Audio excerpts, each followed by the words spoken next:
Hello, Internet, and welcome once again to the Always Online podcast brought to you by MMOBomb.com, your home for all things multiplayer gaming related. This is episode 420, gentlemen. 420 blazing. Blaze it. It is Friday. It is 1 p.m. Eastern. That means, of course, we are doing the show live, twitch.tv/MMOBomb. We hope you'll join us. Chad is already here, ready to go with their weekly bombs, their question of the week answers. We've got a lot of news to cover today, including a little bit of drama that maybe it isn't drama. We'll break it all down, and we're going to be giving away some things. So if you're watching on YouTube after the fact or on MMOBomb.com, we absolutely appreciate that. Click like, click subscribe, get your weekly bombs and question of the week answers in the comments below. Feed that algorithm. You too can have a chance to win. You don't have to be joining us live, but you can win too, chat. It's all good.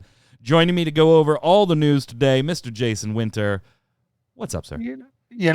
My first cast of this was like episode 63 or 64. So now I feel like I'm compelled to go back to look at episode 69 and see if we made any similar jokes.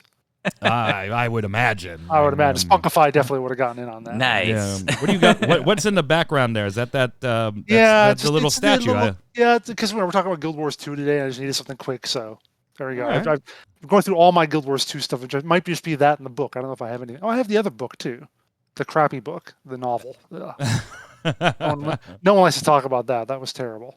Also on the line, Mr. Zach Sharps. What's up, sir? Hello. It's good to be on here. It's kind of a late edition because me and Mike had a bit of communication issues. But alas, I'm here. So here to chat about all the news. And it seems we have some good stories to talk about. So it's going to be fun. Before we get started with that, how's the game coming? We always get an update every time you're here. How's the night? How's the night doing? Yeah, the Night of the Forgotten Realm. The Night of the Forgotten Realm's doing good. I've implemented all the pay to win.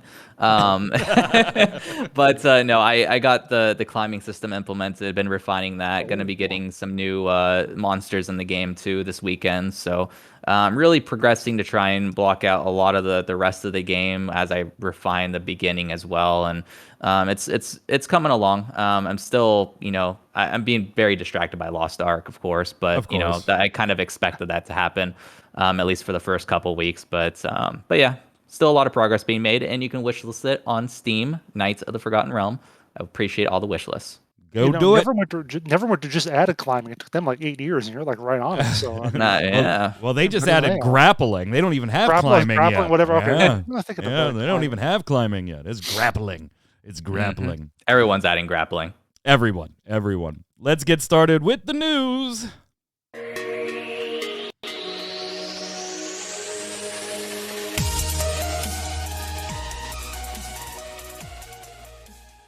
Today, we're going to start off with Guild Wars 2. We are now 10 days away from End of Dragons. Jason is super, super pumped. Super pumped.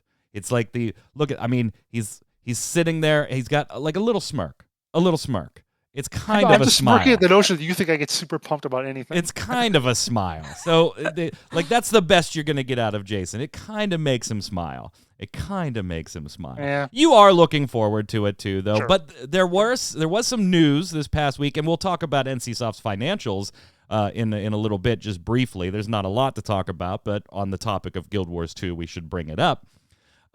This week, it hasn't all exactly been sunshine and roses when it comes to End of Dragons, though, because honestly, when you break it down, Jason, I feel like they just really communicated poorly. I feel like ArenaNet didn't do themselves any favors in kind of one post that kind of inflamed passions and then another post that contradicted that original post to a certain extent. What we're talking about, though, is kind of like the way Endgame works, particularly when it comes to Mystic coins and where those are obtained, and then strikes and making things more accessible, generally opening things up. Jason, what happened here? What teed this all off? What initially made people maybe a little bit concerned or upset? Well, the initial post was put out about our time, 5 o'clock p.m. Eastern on a Friday. So still like Friday afternoon. So You kind of have to think at that point they knew that they were going to maybe ruffle some feathers. You try to bury that news on a Friday afternoon, which, by the way, guys, doesn't work anymore. No, Doesn't work. not at all. Not at all.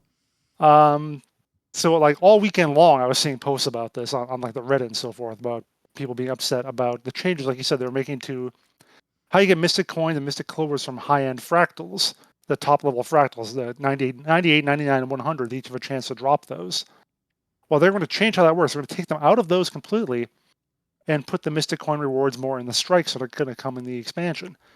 Now, fractals are 5-person content, strikes are 10-person content, so Right. a little different in terms of the dynamics of that, and to some people, the difficulty of it as well. They say they're going to make strikes a little easier, a little more accessible. But even so, anytime you change how high-end loot comes around, it's going to get people, especially when you're changing it to something they don't know about. Because nobody's basically played these strikes except for the tiny little bits we did in like our press previews and whatnot. So when you change that, people are going to be upset, and they were upset pretty much all weekend long. Yeah, and where they made, I think, a big mistake, and I'm still not exactly sure who or how.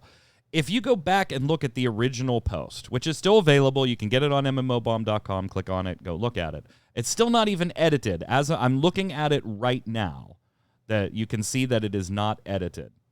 And they say in that original post that they're going to change the high-end fractals reward, and they say currently challenge mode fractals are one of the largest single sources for mystic coins entering our economy, as each boss in challenge mode 98, 99, and 100 has a small chance to award either 1, 2, or 3 mystic coins. When they put out a follow-up post where they start breaking up the math to show why this isn't a bad thing after everybody kind of flipped out, they say almost the exact opposite, Jason, that like all these mystic coins most of them are obtained from login, not these high-end fractals.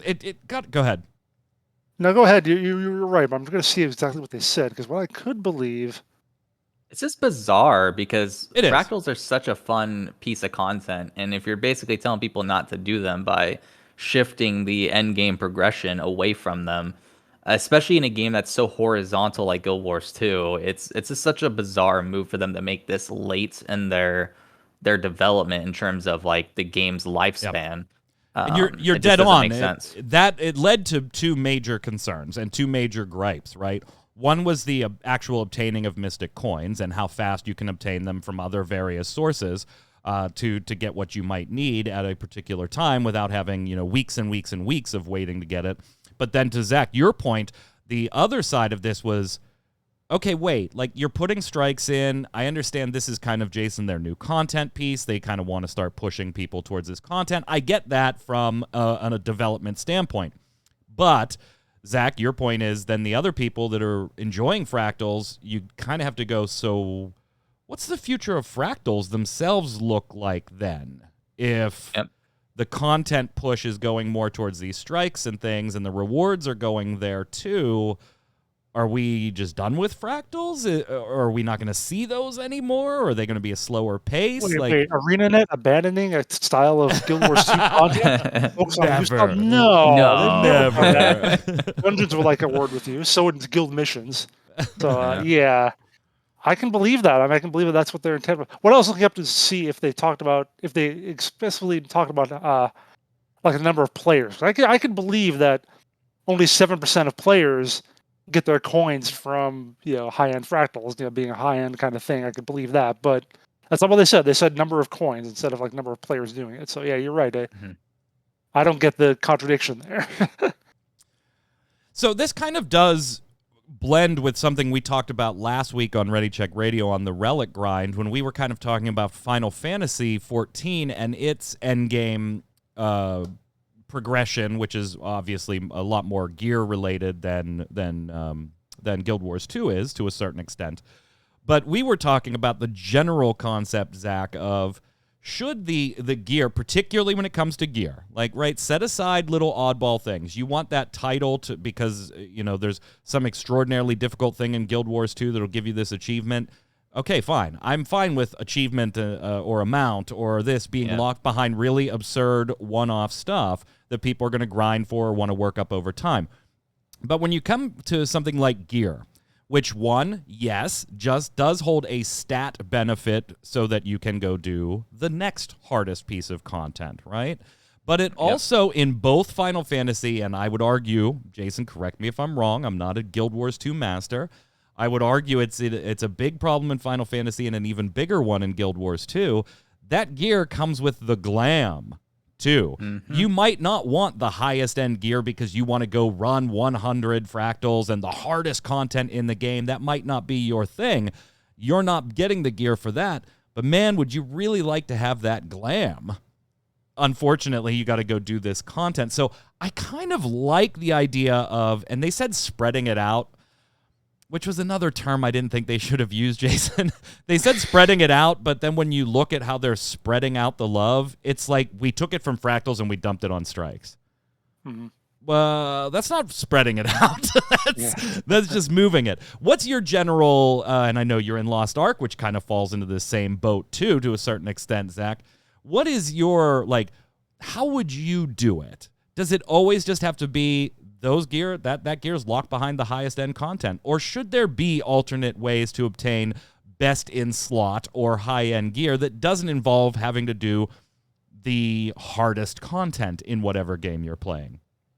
Yeah, so for me, it's mainly in terms of the best gear. I don't mind the absolute best in slot, gear being locked behind the most difficult content. However, cosmetics should not be locked behind there. I mean, you could have a little difference for the best in slot, but I mean, it really boils down to Guild Wars 2 is never really about that to begin with. And that's where the issue comes in. It's not really a philosophy debate on how this gear should be implemented. It's really a history debate on how it has been in the past. They're deviating, at least from what I remember Guild Wars 2 being more of a horizontal game where you can do a lot of different types of content that will reward you to various different degrees. There still is a bit harder content that would reward you more than other content. But what they really should do is they should spread these mystic coins across their entire game. Make it completely horizontal, where the hardest content rewards you more, the easier content rewards you less. So if you complete an entire zone, you get maybe one mystic, you get a certain amount of mystic coins for that. If you do a dungeon, you get a certain amount of coins for that. If you do a fractal, you get a certain amount of coins for that. And then if you do a strike, you get a lot of coins because it's the hardest content. They should do something like that to really just revitalize the entire game, because we're looking at a game in Guild Wars 2 that has been out for a while now and really needs new blood. But if you don't make that new blood feel as though the game is accessible to dive in and really feel as though them going out and doing older content is worthwhile, number one, you waste a bunch of old content that's really good. But number two, you also just make them feel as though they can't catch up at all. And that's one issue I see with this overall. And then on top of that, the strike requirement being 10-player content. 10-player content's really dated, in my opinion. It's very difficult for me to say that I want to go out and do a 10-player piece of content, because getting 10 players together that are at your skill level, that aren't going to frustrate you by, wiping, for instance, or just not knowing how to play in general, is very difficult for a lot of people these days. They just want to hop in, maybe do, 5-player content, which is why fractals are so good. And then, be rewarded for that. So, increase the difficulty, but don't increase the player count, because the player count it's not the right type of difficulty, in my opinion. So philosophy-wise, I don't mind best in slot, being locked behind the hardest content. But for Guild Wars 2, that's not their history. That should not be the case. It should be spread out and a bit more horizontal. Jason, setting this particular piece aside, this fractal, the coin removal, setting this aside, generally speaking, to something Zach said, Guild Wars 2 and ArenaNet seem to be very good at pleasing their player base. The problem is, again, to something Zach alluded to there, that player base isn't growing. It's pretty stagnant. And when we get to the financials, it did a little better. It's fine. Granted, they have up quarters and down quarters, but you never see, even at expansion launches, you don't see these huge influxes of people. You do see growth, absolutely. It brings some of those Guild Wars 2 fans back. It'll bring me back for a month or so. I do that every single time. Does something like this change, this push towards, hey, let's move the coins here, or let's make these types of changes in how they're obtained so that you can get gear and stuff doing this, do these help grow the player base at all? I mean, if you can't really, you're in a really precarious position when you cannot piss off your player base in any way because you're not replacing them through any other way, aren't you? Well, I'll say this, that I've made 4 legendary weapons, and I've done 0 high-end fractals. So they are available through plenty of other options. This was just like the most consistent way to get them at a high volume if you did this stuff every day or whatever. So, right. And the thing is, a new player coming into the game isn't going to play a high-end fractal right off the start. Yeah, they're way away from this. Yeah. Yeah, they're going to get Mystic Coins through their daily logins, and even if they want, they can buy them on the trading post and get it for like 2 gold or something there. So in terms of that, I don't think it has that much of an effect. They're not worried about that level of thing until they get way into the game. Is it true that maybe you do piss off some other people and, I don't know, make them want to leave or do other things? Yeah, maybe, but the fact is, it is about a 10-year-old game right now, and that's how 10-year-old MMOs tend to go. They don't get the huge influxes unless you are Final Fantasy 14, okay, whatever, but... always an exception to the rule, right? Yeah, we understand that. Yeah, so... I don't think it like hurts them from terms of like, you know, long-term longevity or anything like that. You do wonder how, again, it all has to do with how those new strikes are going to be. And they said they're going to have both normal mode and hard mode. So in theory, the normal mode ones won't be too much different from, say, a 5-man, you know, a 5-man high-end fractal, that sort of thing. I actually played one of those when I was in my press preview a little while ago. I've never done a strike on live either. And it seemed okay. Like I felt like I could maybe do that with, you know, decent enough players. So... I may try them out at least just to give them a shot. But in terms of my Mystic Coin collection in general, it's not something I'm worried about in terms of will I be able to get them even if I don't do a strike or something. I'll go along the same way I've done it before, and it'll be okay. Yeah, it is interesting though, to that point, that we have 2 older MMOs coming out with expansions, or one already came out with an expansion, that have shifted from more of a horizontal progression to more vertical in terms of reward schemes, and SWTOR and now Guild Wars 2. So it'll be interesting to see how player numbers are affected by this type of shift and whether or not it benefits them or hurts them over time.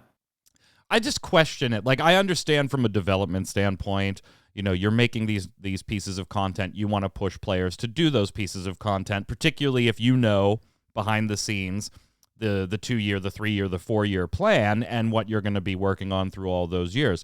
Like, if you know strikes are going to be the bigger thing going forward, if not the only thing going forward, then I get it from a development standpoint. What I don't get from a development standpoint is in a game that has a relatively stable player base, it's not growing, it's not declining to any, you know, huge degree quarter over quarter, I do kind of question the development philosophy of going from 5-person content to 10-person content and basically doubling the requirement of players needed for that content. Maybe it'll work out for them with the multiple difficulty levels, and you know, you'll be able to do the harder stuff with your guild and do the easier stuff to farm up coins with pugs and things like that. We'll see. I do have a question mark by it, and I do think, Jason, that if you're concerned about the future of fractals, I don't blame you. I don't blame you with this approach. They are adding one in the expansion. They are. But they only get a new fractal like once a year or so. That's about typical. Yeah. So, which is so bizarre to me. It's such a fun piece of content, and they neglect it. But yeah, Jason got me into fractals a couple of years ago. Really? Yeah, they're fun. Yeah. They're fun. NCSoft, parent behind ArenaNet, wasn't that great in Q4. Wasn't that great. And in fact, there was really one mobile game that kind of kept them away from having a really bad quarter, Jason. Like a really bad quarter. Yeah, Lineage W was more than, like, it was basically the same as everything else for the quarter. It was about 50-50 Lineage W, everything else.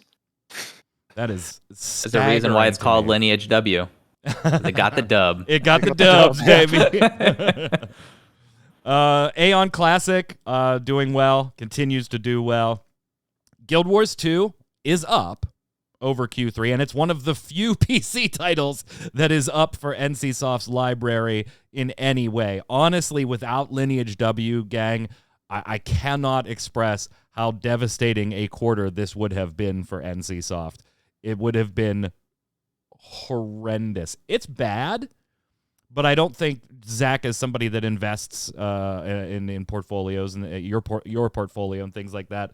I think you kind of go, if you're an investor, you go, oh, that's rocky.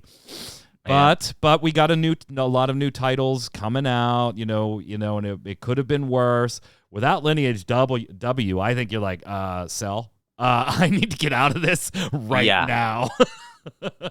Yeah, and it's not good for NCSoft long term for those of us who don't like to play games on their phones, because it really just it puts a lot more pressure on Guild Wars. It puts a lot more pressure on Project TL, I think it's called, as well. And if either of those don't have a sizable bump, it's not good. Not good at all. And we've already talked about Guild Wars 2 not really being the game to get those sizable bumps in and out. It's a decent bump when expansions come out, but what's another? You look at the numbers. The amount is going to be, still like 5% of what Lineage W brings in. So right, exactly. Who cares? Yeah, and that's troubling, because I don't want them to shift more mobile, but all the signs are pointing to that being the case. If they've been doing it for years. Yeah, they've been doing it for years. Yeah, but it's going to be even more the case. Yep. Yeah. They do. Like I said in my article, we're just lucky they still make PC games at this point. At all. Yeah. Now, we already knew that they were working on some titles. Zach, you had mentioned Project TL. They confirmed in their reports that is going to be released in the second half of this year. So if you've been looking for that, or at least interested in it, we should continue to get more and more news. What we do have and trailers and stuff is all on mmobomb.com, so you can check it out now. But they also revealed 5 other IPs in addition. Project TL, and then 4 others. We'll have to see. Brand new IPs: Project E, Project R, Project M, and BSS. That's a lot of letters. That is a lot of letters. A lot of letters. A lot of letters. And Jason, you described them. One has like a very serious game with this is Project E, a very serious game with a medieval ancient Asian setting. Project R is a top-down brawler or a mobile. Project M utilizes mocap actors and looks like a modern-day crime drama. And BSS is a cutesy-looking, fast-moving Blade and Soul spin-off. I'm most interested in Project M, because it's like, how does that work into like their usual MMO kind of online gaming stuff? Like the mocap stuff, yeah. Yeah, the modern crime drama thing. Like, does that go away from that, or is it a single player game? What's the deal there? I'd be curious to see what engine they're using, because it looks really good where it could be on UE5. So maybe they're testing the waters on that for a future mobile game, possibly on UE5. That would be the only thing I could think of. But yeah, it definitely is, out of all the games that they're going to be coming out with, is the most interesting of them in terms of how different it is from the other offering. Zach's cat just goes rolling through the shot. Yeah.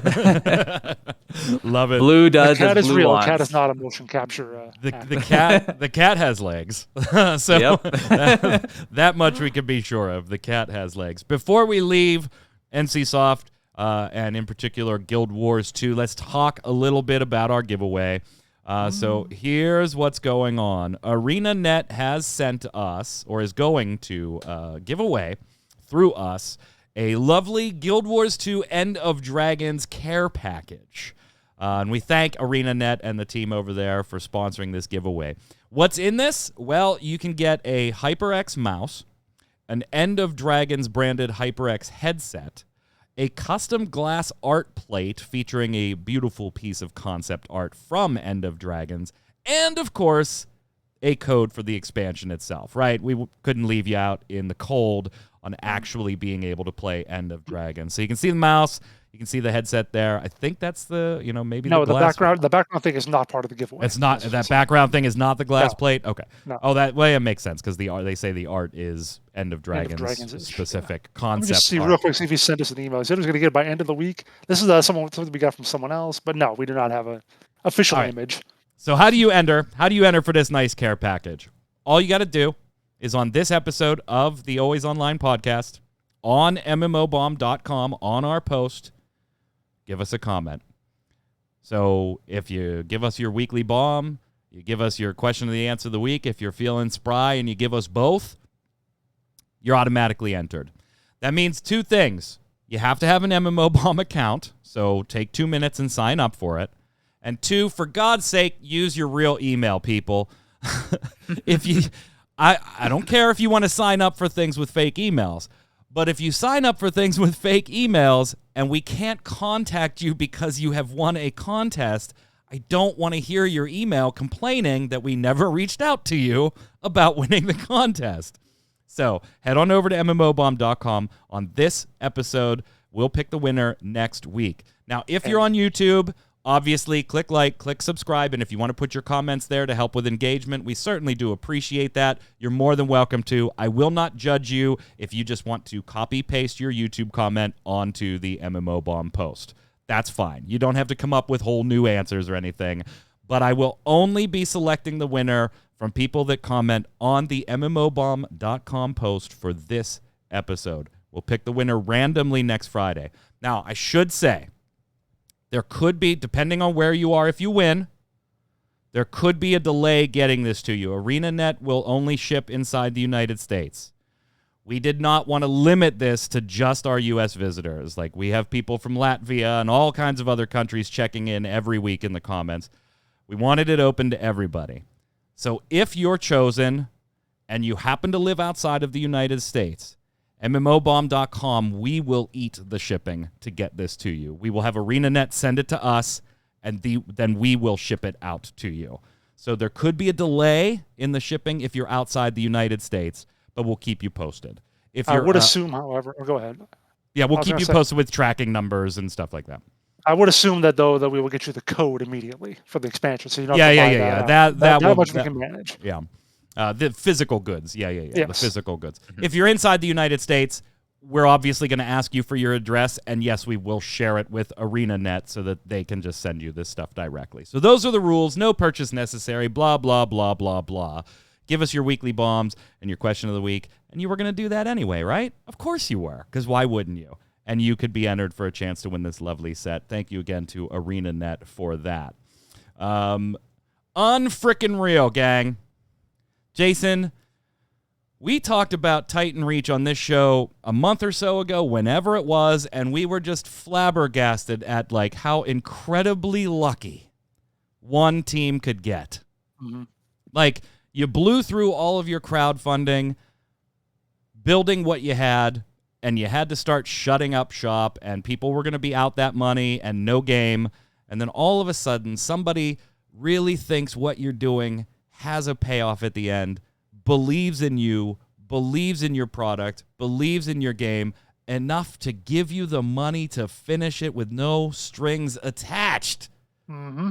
This wasn't, Zach, I'm going to give you $5 million to finish night, but I want you to put blockchain in it. It wasn't anything like that. Like, or you have to take, my suggestions, or I'm taking this money. It was no strings attached. You make the dream. Finish the dream. And they started bringing back all the people for TitanReach. And then it went away again, Jason. What the hell happened? Yeah, so the guy in charge of it, the lead developer called Unravel, basically announced last week that he was just going to shut it all down. That everything had just gone to hell. He's going to shut it all down. And there we go. So, in addition to saying that, he then posted about how he had a great idea.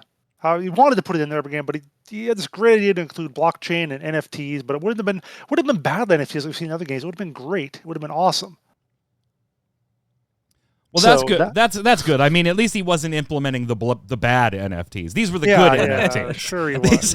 These were the good ones, guys. Don't worry. Don't worry. It's all fine. When that got out, he was going to keep the Discord alive for like another 7 days. When that got out, people started like really getting mad at him and doxing him or whatever. So he shut down the Discord immediately. So it all just vanished. So that persisted over the weekend. Then on, I believe it was Monday, maybe Tuesday, was when we got a video from YouTuber Kira TV, who had done the expose on everything that had happened before and the incredible stroke of luck. He even managed to find out who was and contact the donor who was funding all of this. At that time, kept them anonymous, but he wanted to make sure this is legit. Like, if I'm going to report on this, I want to make sure this is legit. And there you go. And we were just stunned. He got like bank statements, everything to make sure everything was on the up and up. And how lucky can you be? Like, man, incredibly lucky. Yeah. Jason said ruining a literal fairy tale. That's what he said. That's what Kira said in his article, in his video. It's absolutely nuts. Because why did he all of a sudden shut it down? From what I understood, he was getting the payments once a month, so that the investor wasn't under any duress. Here's $1 bajillion, and the dude runs away. There were going to be monthly payments made. So my guess is right. The investor backed out, right? I mean, that's what normally I would guess happened here, but that's not the deal here. Well, he did back out because apparently, you and I thought it was too good to be true, and so did Unravel. So what he did was he invested. Because the guy who was the donor was a guy named Andre Cronje, and he is described as, quote, a South African software developer and cryptocurrency decentralized finance entrepreneur, and one of the most influential people in the DeFi space. He did, however, when Kira reported on this, pointed out, I had nothing to do with making them use blockchain or NFTs or anything. He did not have any influence on him to say to do that. But that didn't stop Unravel from trying to make money his own way, because he thought this isn't going to last forever. I gotta make more money. So he tried to make money with crypto, lost 150 grand. And when he confessed that to Cronje said, okay, never mind. Also bought himself a sweet Tesla. Yeah, he bought himself a car too. So it's which he originally said had been done because Cronje had given him the money to do it. And Cronje's like, no, I didn't. I gave you money to make your game, not buy yourself a nice car. No.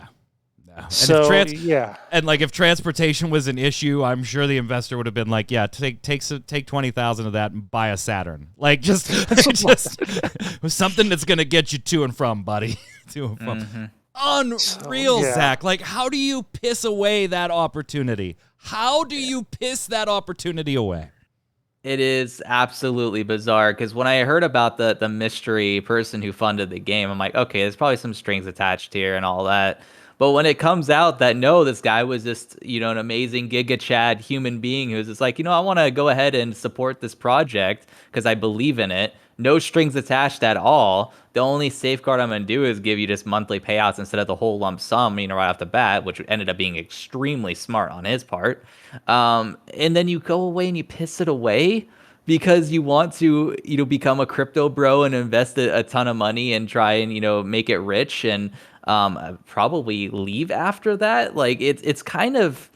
It's the most weird, bizarre situation that you could have ever imagined with this project, especially since the project looked pretty cool. I was excited for TitanReach. I thought it was going to be a really cool game, and yet the lead developer behind it is a complete dumbass. And I hope he never gets any funding from anyone ever again. He won't. Absolutely incredibly stupid. He won't. His private conversations with Kira too were yeah, I was gonna say there are two pieces. Ridiculous. If you think this is bad enough, there are two pieces here that are gonna make you go, damn, that investor is one sweet dude, man. And one more piece that's gonna make you go, man, Unravel just literally unraveled. Yeah. Piece number one.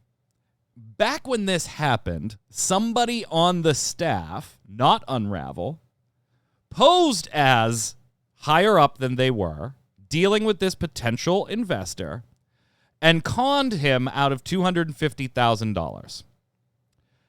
The way he conned him was, that's nice that you want to invest in us, but we don't believe you. Show the funds. And so they the investor made an initial $250K payment. That employee ran. Took the $250K, Splitsville, out. They eventually do track him down. Eventually they cop to the whole thing, and they say, the reason I did it was my dad is sick, needs surgery. I ran with the money to take care of my dad's surgery. Paid the money back, except Andre, the investor, said, keep $50,000 of it to take care of your dad.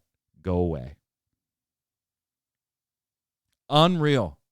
The dude stole $250,000 from him, and he's still, to TitanReach parted ways with him as an employee, obviously.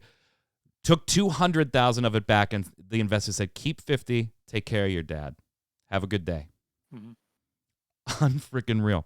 Unravel. I hope this doesn't ruin Andre's faith in humanity. Oh, I mean, he's such a good dude. Seemingly such a good dude. Yeah. I mean, it's crazy. Flip side, let's go to Unravel. Unravel, while this is all going down, the Discord's been taken down, the Twitter's been taken. Like, we couldn't even tag them in the tweet for this story the day it happened. The Twitter account was already gone. What you're going to talk about actually happened before he shut everything down. Just yeah. By the way, yeah.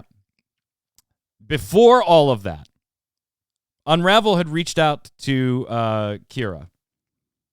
Kira? Yeah, Kira. Mm-hmm.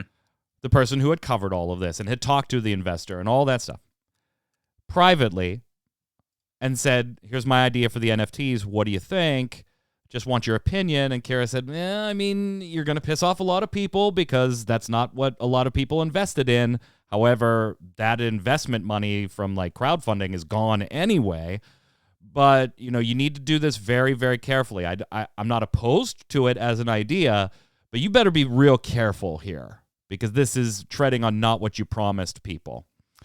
And then, just as things were about to be publicly released that the game was going away and everything, Unravel reaches out to Kira in an attempt to make sure that all of this stays quiet. Tells Kira exactly what happened. I invested $150K in this crypto, lost pretty much all of it, bought a Tesla. I confessed to Andre. Andre has talked to his lawyers, and they have stopped all funding. They're not dealing with us anymore. I really screwed up.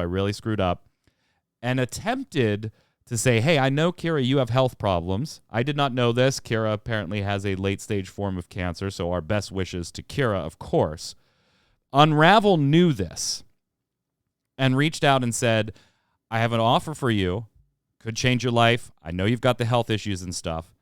And tried to essentially, Jason, buy his silence by saying, I'm going to give you this money. Don't go talk to Andre. Because the second Kira goes to talk to Andre, this thing's blown wide open. Yeah. You just wonder what goes through some people's heads, how they think things are good ideas. Yeah. I mean, he knew this was. He had to know. I mean, I guess you don't know. You figure maybe what you do is you figure that the Cure is going to be just as corrupt as you are. Basically, he'll take the money and go away. He'll stay quiet because you would do it. Yeah, and Kira did not. Kira did not. Go watch Kira's video. It's linked right in this piece on mmobomb.com. It's an absolute worth the watch. Even if you have no idea what TitanReach is, it is still a video worth watching. 100%. Obviously, we wish Kira well. And Kira was originally going to stay silent just because he knew about the NFT thing, and why didn't he say anything publicly? He was like, well, it's not really my place to. You know, if he wants to make changes to his game, it's not really my place to. And no player investment money is even on the table anymore, right? That was gone when the game was going to shut down the first time, so it's not even really like I'm protecting players' investments at that opportunity. And because of the nature of the reporting Kira does, and we have to do it here too, there are times we just can't talk publicly about certain things until after the fact. Otherwise, when we want to get that information, we had all the Daybreak stuff days before we were allowed to, like, there was so much about Daybreak I knew, but I had to protect my sources, right? That type of deal. Kira was doing the same thing. When this portion happened, though, and it was an attempt to buy his silence, that's when Kira was like, well, I guess I know what my next video is, Zach. Yeah, I mean, and for Kira, not only, does it just show the character that he has and how much respect he has for journalism in general, because, I mean, when it really comes down to this, you have to have limits when it comes to, if you're involved with the project and you're supposed to sort of stay silent, as you mentioned, you have to have limits still. Like, what line needs to be crossed for you to just sort of just come out with a story if it's something that, you otherwise would keep private. And for Kira, he basically showed that if you try and pay him hush money, he will come out and speak about something. And I think that's a very great sort of line to have. And it just shows the respect he has for his fans, the respect that he has is for journalistic integrity. And then also on top of that, just the type of person he is, that he otherwise would have kept it private because it's not his business. But if you try and corrupt him, he's not going to be corrupted. So, good on Kira. And yeah, definitely health-wise, I wish him well on that. Raging Alcoholic in chat says, are there even words? There aren't. They're just... There's no words. Aren't. Yeah. There just aren't words. Now, we've kind of summed it up at a high level here. Obviously, we would recommend, if you are interested or in the drama, go watch Kira's video. It's 100% worth it. A few quick hit pieces before we slide over and do our weekly bombs. Swords of Legends Online. We talked about a few weeks ago going free to play and launching an expansion later this month. However, that has actually been delayed. Not by much, by a week. So now it's going to be early March instead of late February. There's a new dungeon trailer. But, I know none of you are terribly interested in it. I'm going to stream a little bit of it after this show today because I haven't played it since probably launch week. But I want to start prepping things for a first look when the expansion comes out. So that is delayed a week. What you can do next month as well is go ahead and register for Bloodhunt's, Vampire the Masquerade Bloodhunt's PC closed beta next month on the PC only. Apparently, Zach, Bloodhunt News on Twitter found very, very tiny and faded into the contrast on the background in the Bloodhunt logo at the end of a Valentine's Day trailer video that the Shark Mob had put up. A little bit of text that said PC closed beta next month. What's funny about this to me is I can see it in the image that Bloodhunt News posted. I, to this day, cannot see it in the video. When I watch the video, I can't even find a hint of it. Now, I haven't gone through and been changing contrast while the video's playing or anything, but I can't see it. Shark Mob was a little surprised that somebody saw it too, to the point that they tweeted out, somebody inside had to have told you about this, and now we're hunting down who it is. Because they found it the day it went up. Yeah. Were they going to do a beta or not? They are. We confirmed it's on mmobomb.com today. All the details are up except the exact date. Are you excited to get back into Bloodhunt, Zach? I know you were kind of interested in it. Not generally a battle royale person, but it was doing some kind of different stuff. Are you excited to jump back in? I actually never jumped in at all. I was interested in it, and I probably still won't jump into it, quite honestly. You just going to wait for launch? Yeah, I'll probably will play a little bit at launch. Swords of Legends Online's free-to-play launch. I'm a bit more interested in that story just in general. Because I originally thought it had a little bit better of a chance succeeding, but it just sort of tanked for a lot of reasons. But I mean, performance-wise, I couldn't really play it above 30 FPS. It was just terrible performance-wise. So yeah, I'm more interested in solo and seeing whether or not that game will along with this free-to-play launch have a bit better optimization, or if it's the same old solo and we have to wait for an engine upgrade down the line if they ever get to that. But Bloodhunt, yeah, I mean it's an interesting game. It is different from the standard battle royale, but I'm not really a huge battle royale fan, quite honestly. So yeah, it is what it is. I'll test it on launch. Final Fantasy XIV will resume automatic demolition next month of houses. And by the way, the live letter is tonight. So get ready for that. Jason, you had something? I was about to say, I'm iffy about that whole Bloodhunt thing about we put this in here. We can't believe someone found it. Oh gosh, how could this have happened? No. I'm not iffy about that. Obviously they meant for somebody to find it. I think what might have been a legit reaction was how fast it was found. Literally, we're trying to be clever and edgy. Look at how we put our go watch the video, Jason. I cannot even see a hint of it in that video. It doesn't matter. Just announce your stuff normally. Don't be. I like this. This is reminding me of that guy, the Silent Hill guy, who's like, "Oh, our game isn't really Silent Hill, but we're putting all these little hints in there or whatever." Screw you, buddy. Screw you. No fun, Mr. Jason Winter. Announce No your damn fun. crap like normal people. Let's slide over and get started with the weekly bombs.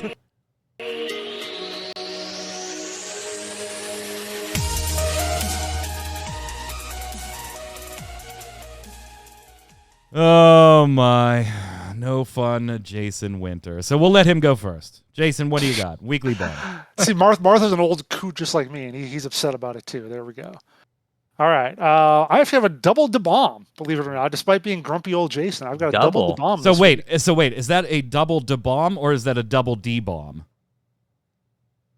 No, I'm not Pamela Anderson. What are you talking about? I'm just trying to get the right phraseology here. Just to get the right phraseology. Bomb. Maybe it's a da bomb. I don't know. Anyway, of course, you know I've been playing Crusader Kings 3. Little bit. Yeah, I've heard you dabble. Like 30 hours in the past 2 weeks or whatever. So yeah, really enjoying that. And then when I go away from that, I hop into Lost Ark because I've been just whatever on that.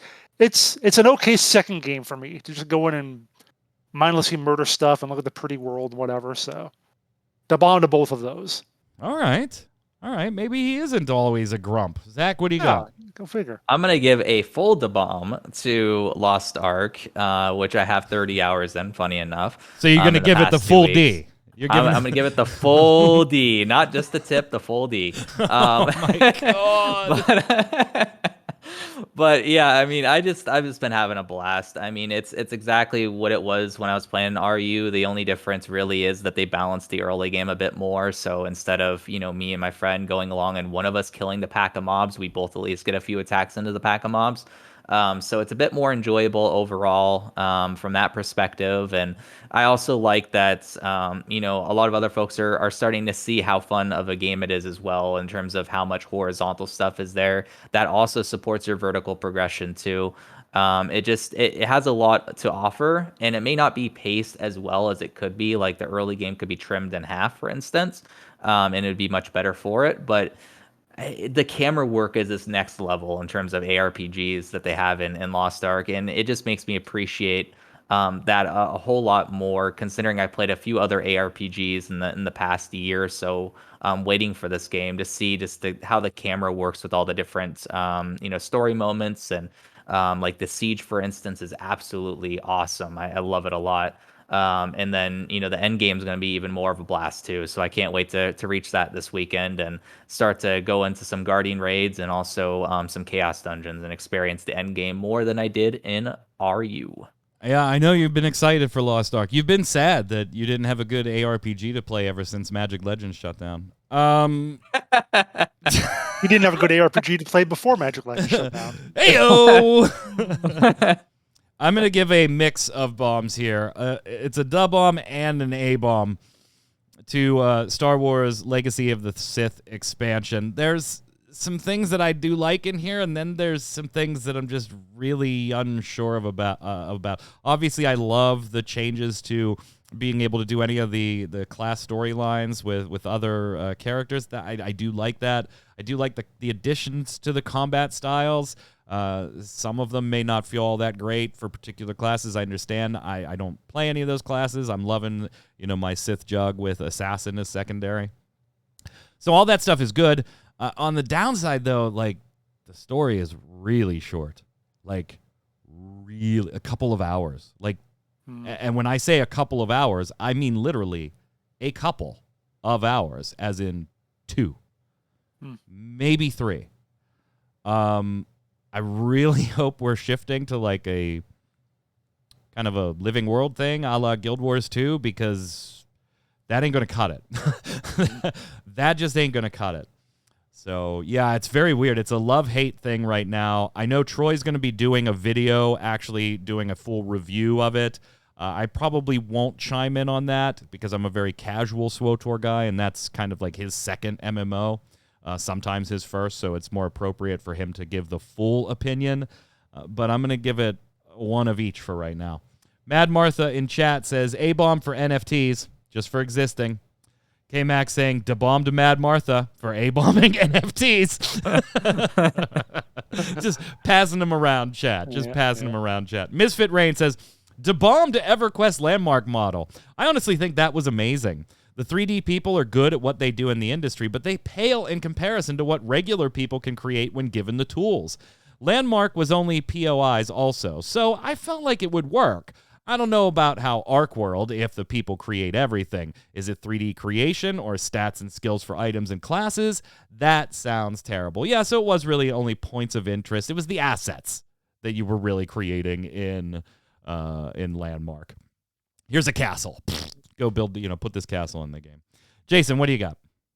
First, A-Bomb and Guardian Vale A-Bomb in chat. To region blocking and loot boxes, I want to play Lost Ark.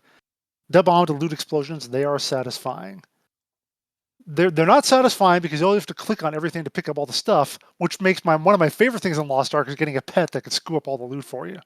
Yep. That, I admit, is revolutionary. Every ARPG should have that. Assuming you have the space for it. Most MMOs do have that. And actually, D-Bomb to Lost Ark for not having the Tetris-style ARPG inventory. Like, every game seems that they have to do, because Diablo did it. So I knew you would love that. Yeah, I knew you would love the Lost Ark's inventory. It's so easy to manage. Jason Winter wants to give another D-Bomb to Path or to D-Bomb to Lost Ark for their inventory, yes. Absolutely. Yeah, and here's another one. It doesn't use that font. Oh, it does. Oh, it pretty much does. Yeah. That's an A-Bomb. Go ahead, Jason.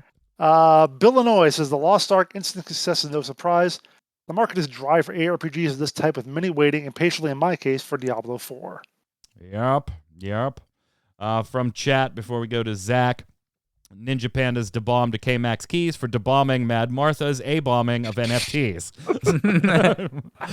Freycore saying A-Bomb to Lost Ark for not having server transfer. For not having server transfer systems. Yeah, the EU in particular is getting really hit hard. Although you got to respect that, like, oh no, we're not spinning up new servers. We're going to spin up a new data center. Hold on. Let us take care of this.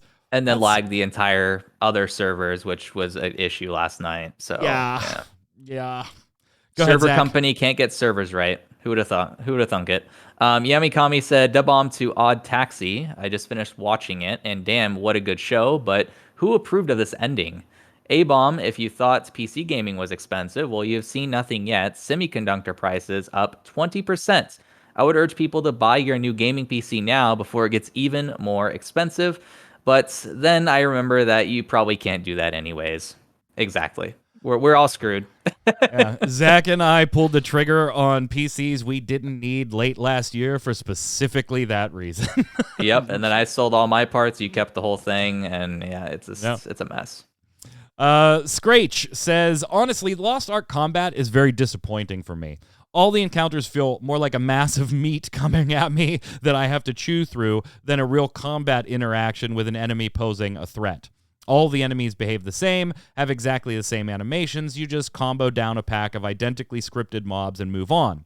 For me, it doesn't feel alive at all. It doesn't feel fun to chop through them, even though the combat gameplay from the character's perspective itself feels really great. The animations are amazing, and it just feels good. But for me, there isn't the satisfaction of unleashing those skills into dull enemies. I don't even know what it is with the slash to stop time animation. I don't like it at all. Makes the enemies even more useless and takes from the flow of the battle. After playing Lost Ark, I actually want to go back and play some Diablo 3 to remind me of fun ARPG combat. Also, the click-to-move style is really outdated. Moving with a WASD is a must for this kind of game to be immersive and engaging, at least for me. Think Battle Right. Fortunately, V-Rising is coming soon. Yeah, I'm definitely looking forward to V-Rising. I don't like the click-to-thing. I'm not generally a fan of click-to-move either. The good thing with Lost Ark is, one, you can rebind the entire keyboard if you really wanted to. But two, I actually find Lost Ark pretty enjoyable with a controller. The only downfall is having to actually use the right stick as a mouse to X out of every menu. I don't like that. Yeah, that's why I'm not using a controller, unless I probably would have tried it a bit more. But yeah, I mean, the combat really won't get more exciting for you until like level 20, 30, somewhere around there, quite honestly. Just because of how the game's pacing is. Like I said, they should chop it in half, and it would be a lot better because you get a lot more of those like boss encounters. But I mean, you're going to be clicking to move in Diablo as well, unless you have a controller. I mean, that's the only way not to, at least as far as I remember. But I also am in the camp where I wish they would have had WASD too. because WASD and ARPGs feels pretty good, surprisingly. And I wish that more would implement that. Jason, finish it off. Retief Bolshov says, yeah, something people have to realize, Lost Ark had over 200,000 concurrent players in Korea alone for years. That's the same as Path of Exile had max ever. Now Lost Ark is global. Personally, I see the concurrent player base staying at 1 million, if not 2 million for years to come, as long as the content keeps coming. I don't think it's going to get to 2 mil. Yeah, I don't think it's getting to 2 mil, but you are right. I mean, it's still, so far, hanging out at slightly over 1 million on most days anyway, so... Yeah, I think there's something to be said for that. Like, if you want, my son, Torchwick, actually, when we were talking about Lost Ark last week on the show, he was like, is this something big that I should have been aware of and I didn't know? And I was like, if you watch ARPG games, you've known about Lost Ark for like 4 or 5 years and you've been dying for it to come west. So, yeah, I mean, it's hard to argue with you, Retief. I just don't think or it's if going you to get watch, to 2 million. MMOBomb, if you pay attention to that. There you go. Torchwick. Yeah. Apparently you don't pay attention to what your dad does. Question of the week last week. What is the worst multiplayer game you've ever played? Why was it the worst? Don't ban me, says. I won't. Don't worry. Says, for me, New World took far too damn long to release the Void Gauntlet. It should have been there on launch. Once the update came out for it, I had it uninstalled for a month and a half. Too late. Too late.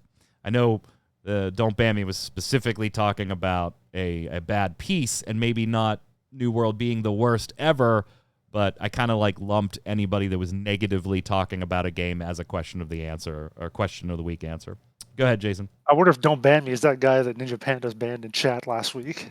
I bet it's the same guy. Misfit Reigns, question of the week. Any game that lets a snotty rich brat gain an advantage over me by using daddy's credit card. That string of words probably showed my age a bit. I mean, don't play Lost Ark then. I mean, it's not technically an advantage because it's just PvE, but they could get ahead faster than you. Play any game. Can. Every game has that now. That's true. Yeah. That's true. Go ahead, Zach. That Harv guy says America's Army 3, no 2.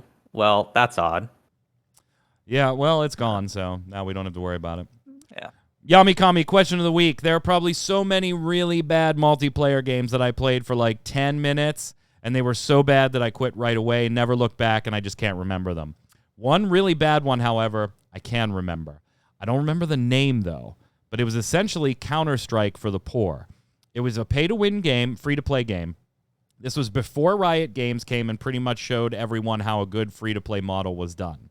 In that game, you could buy things like better weapons, 50% more HP, 50% less damage taken, unlimited heal items, and so on. I remember one time vividly. It was also the last time I played the game, and that was when I snuck up to a guy with my poor man's stock gun, fired the entire magazine into his head. Didn't kill him, though. He turned around, shot me once, and I instantly died. If anyone ever wanted to know how bad free-to-play used to be before League, this is it. And I do think there is something to be said, like, how much League of Legends and some other titles around that time, League certainly isn't the only one, did change the free-to-play perception in the West. Because there was a really negative perception. Like, even after DDO and Lotro decided to really be the first bigger titles to convert to that model, there still was... I remember doing some of the first casts where people were like, free-to-play is just garbage. Why are you doing a podcast on it? Like, well, we're still here. That's why. That's also why older people like myself or like Co-Carnage have pay to win as literally buying items that are better than what you can get in game, because that's what used to be the case back in the day. Yeah, absolutely. You could buy potions that were stronger. You could buy guns that were stronger. And I think the game that Yami Kami might be referencing, I mean, I'm just going to take a Hail Mary here. Maybe the original Crossfire, because I remember that being quite terribly monetized. I think it still exists even today. But I was wondering about was maybe combat arms. Crossfire Possibly. Crossfire is huge outside of the United States. It's just massive. Not here. Crossfire X not doing so hot right now. No. Crossfire X not doing so hot. I mean, they tried with the original Crossfire, didn't catch on. Now they bring X, and it ain't Smilegate can only have one dub. They can't have two. Well, I mean, Crossfire is a dub, just not here. Well, no, the new one, though, is what I'm saying. Oh, yeah. Crossfire X. Yeah, Crossfire X. Question of the week this week. We've got End of Dragons coming up. We've got Sword of Legends with an expansion coming up. We're just coming off of the Endwalker expansion. We've got all these expansions. So I want to know, what is the best MMORPG expansion of all time? Why? Doesn't matter what game it is, because we cover all multiplayer, so you don't have to limit yourself just to free-to-play anymore. What is the best expansion of all time, and why? Let us know in the comments. Remember, while you're down there on mmobomb.com, register for an account, put your correct email address in, so that your weekly bomb or your question of the week answer, or both, in the mmobomb.com comments, gets you entered for that Guild Wars 2 giveaway, partnering with ArenaNet. Thank you so much to them. And if you're on YouTube, make sure you give the like, the subscribe, and put your comments there. And go ahead and paste them on MMOBomb. That's fine. I'll accept them. We'll be back with another show next week. Until then, Zach, where can everybody find you? Everyone can find me on Twitter at Healthurian or at Healthurius Games, and then you can wishlist my game, Knight of the Forgotten Realm, on Steam as well. I did want to sort of give my answer for the question of the week last week. The worst multiplayer game I remember playing, at least in recent memory, the original Final Fantasy XIV. That thing was a disaster, and I played it in closed beta and knew it was just going to be a dumpster fire. Terrible. It's amazing how far that game came over the years. You know, I'm a Final Fantasy fanboy, and I'd love to just trash you for making comments like that on my show, but I was in the beta giving the feedback to Japan that wasn't listening, telling them, this ain't it. This ain't it. And there were a lot of us doing that. So, Jason. Find me on Twitter, Winter and Foremost, streaming at twitch.tv/Jason Winter. And I played a lot of terrible multiplayer games. Nice. I'm Mike Byrne. You can follow me personally right there at magicman1, but more importantly, follow at MMOBomb so that you'll get tweets every time we go live with a podcast, first look video, giveaways, articles, and so much more. Until next week, stay safe. We'll see you on the servers.